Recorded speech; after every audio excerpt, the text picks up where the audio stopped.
PIA की परवाज PK661 बुध की सपहर 3:30 पर चित्राल से रवाना हुई। ATR 42 तैयारे की मंजिल इस्लामाबाद थी, जहां 4:40 पर जैसे ही हवेलियां की फजाई हुदूद में दाखिल हुआ तो इसका कंट्रोल टावर के रडार से राब्ता मुनक़ता हो गया। तैयारा इस्लामाबाद में लैंडिंग से महज 5 मिनट पहले मौत की वादी में उतर गया और पीपलिया गाँव में गिरकर तबाह हो गया।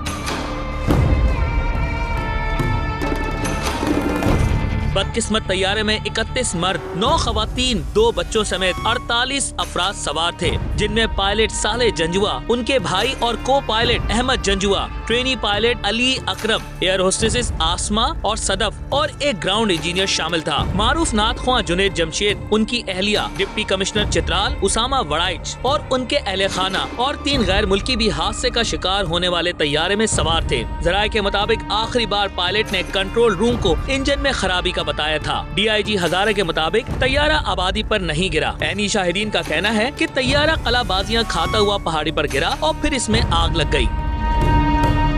हादसे के फौरी बाद PIA इंतजामिया ने हेल्पलाइन कायम कर दी।